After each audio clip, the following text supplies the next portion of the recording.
Chapter 13 Unfortunate Conclusions. With his mouth shut tight and his feet moving as fast as thoughts could make them, Milo ran all the way back to the car.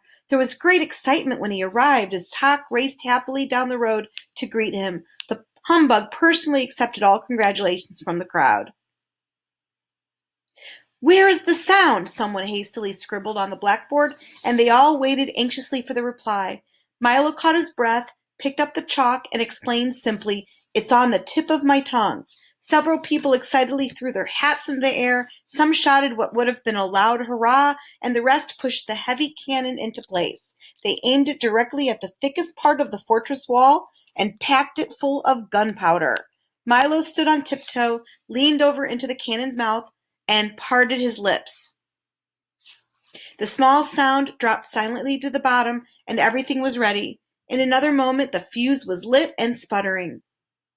"I hope no one gets hurt," thought Milo, and before he had time to think again, an immense cloud of gray and white smoke leaped from the gun, and along with it, so softly that it was hardly heard, came the sound of "but." It flew toward the wall for several seconds in a high, lazy arc, then struck ever so lightly just to the right of the big door. For an instant there was an ominous stillness, quieter and more silent than ever before, as if even the air was holding its breath. And then, almost immediately, there was a blasting, roaring, thundering smash, followed by a crushing, shattering, bursting crash, as every stone in the fortress came toppling to the ground and the vaults burst open, spilling the sounds of history into the wind. Every sound that had ever been uttered or made, from way back to when there were none to way up when there were too many, came hurtling out of the debris in a way that sounded as though everyone in the world was laughing, whistling, shouting, crying, singing, whispering, humming, screaming, coughing, and sneezing, all at the same time. There were bits of old speeches floating about, as well as recited lessons, gunshots from old wars, baby cries, auto horns, waterfalls, electric fans, galloping horses, and a great deal of everything else. For a while there was total and deafening confusion, and then, almost as quickly as they'd come, all the old sounds disappeared over the hill in search of their new freedom, and things were normal again. The people quickly went about their busy, talkative business, and as the smoke and dust cleared, only Milo, Tock, and the humbug noticed the soundkeeper sitting disconsolately on a pile of rubble. "I'm terribly sorry," said Milo sympathetically, as the three of them went to console her. "But we had to do it," added Tock, sniffing around the ruins. "What a terrible mess," observed the humbug, with his knack for saying exactly the wrong thing. The soundkeeper looked around with an expression of unrelieved sadness on her unhappy face. "It will take years to collect all these sounds again," she sobbed, "and even longer to put them back in proper order. But it's all my fault, for you can't improve sound by having only silence. The problem is to use each at the proper time." As she spoke, the familiar and unmistakable squinch, squanch, squinch, squanch of the Din's heavy footsteps could be heard plodding over the hill, and when he finally appeared he was dragging an incredibly large sack behind him. "Can anyone use these sounds?" he puffed, mopping his forehead. "They all came over the hill at once, and none of them are awful enough for me." The soundkeeper peered into the sack, and there were all the sounds which had burst from the vaults. "How nice of you to return them!" she cried happily. "You and the doctor must come by for an evening of beautiful music when my fortress is repaired." The thought of it so horrified the Din that he excused himself immediately and dashed off down the road in a great panic. "I hope I haven't offended him," she said with some concern. "He only likes unpleasant sounds," volunteered Tock. "Oh, yes," she sighed. "I keep forgetting that. Many people do. But I suppose they are necessary, for you'd never really know how pleasant one was unless you knew how unpleasant it wasn't." She paused for a moment, then continued, "If only Rhyme and Reason were here, I'm sure things would improve. That's why we're going to rescue them," said Milo proudly. "What a long, hard journey that will be. You'll need some nourishment," she cried, handing Milo a small brown package, neatly wrapped and tied with string. "Now remember, they're not for eating but for listening, because you'll often be hungry for sounds as well as food. Hear our street noises at night, train whistles a long way off, dry leaves burning, busy department stores, crunching toast, creaking bed springs, and of course all kinds of laughter. There's a little of each, and in the far-off lonely places I think you'll be glad to have them. I'm sure we will, replied Milo gratefully. Just take this road to the sea and turn left, she told them. You'll soon be in Digitopolis. And almost before she had finished, they had said goodbye and left the valley behind them. The shoreline was peaceful and flat, and the calm sea bumped it playfully along the sandy beach. In the distance, a beautiful island, covered with palm trees and flowers, beckoned invitingly from the sparkling water.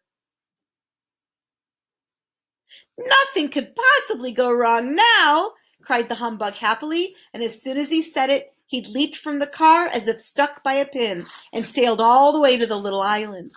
And we'll have plenty of time, answered Tok, who hadn't noticed that the bug was missing, and he, too, suddenly leaped into the air and disappeared. It certainly couldn't be a nicer day, agreed Milo, who was too busy looking at the road to see that the others had gone, and in a split second he was gone also. He landed next to Tok and the terrified humbug on the tiny island, which now looked completely different. Instead of palms and flowers, there were only rocks and the twisted stumps of long dead trees. It certainly didn't seem like the same place they had seen from the road. Pardon me, said Milo to the first man who happened by. Can you tell me where I am? Pardon me, replied the man. Can you tell me who I am? The man was dressed in a shaggy tweed jacket and knickers with long woolen stockings and a cap that had a peak, both front and back, and he seemed as confused as could be. You must know who you are, said Milo impatiently. You must know where you are, he replied with equal annoyance. Oh dear, this is going to be difficult, Milo whispered to Tok. I wonder if we can help him. They conferred for a few minutes, and then finally the bug looked up and said, Can you describe yourself? Yes, indeed, the man replied happily. I'm as tall as can be, and he grew straight up until all that could be seen of him were his shoes and stockings. And I'm as short as can be, and he shrank down to the size of a pebble. I'm as generous as can be, he said, handing each of them a large red apple. And I'm as selfish as can be, he snarled, grabbing them back again. I'm as strong as can be, he roared, lifting an enormous boulder over his head. And I'm as weak as can be, he gasped, staggering under the weight of his hat. I'm as smart as can be, he remarked in 12 different languages. And I'm as stupid as can be, he admitted, putting both feet in one shoe. I'm as graceful as can be, he hummed, balancing on one toe. And I'm as clumsy as can be, he cried, sticking his thumb in his eye. I'm as fast as can be, he announced, running around the island, twice in no time at all. And I'm as slow as can be, he complained, waving goodbye to a snail. Is that of any help to you? Once again they conferred in busy whispers until all three agreed. It's really very simple, said the humbug, twirling his cane. If everything you say is true, added Tok, then without a doubt, Milo concluded brightly, you must be Canby. Of course, yes, of course, the man shouted. Why didn't I think of that? I'm as happy as can be. Then he quickly sat down, put his head in his hands and sighed, but I'm also as sad as can be. Now, will you tell me where we are? Asked Tok as he looked around the desolate island. To be sure, said Canby. You're on the island of conclusions. Make yourself at home. You're apt to be here for some time. But how do we get here? Asked Milo, who was still a bit puzzled by being there at all. You jumped, of course, exclaimed Canby. That's the way most people get here. It's really quite simple. Every time you decide something without having a good reason, you jump to conclusions whether you like it or not. It's such an easy trip to make that I've been here hundreds of times. But this is such an unpleasant-looking place, Milo remarked. Yes, that's true, admitted Canby. It does look much better from a distance. As he spoke, at least 8 or 9 more people sailed onto the island from every direction possible. Well, I'm going to jump right back, announced the humbug, who took 2 or 3 practice bends, leaped as far as he could, and landed in a heap, 2 feet away.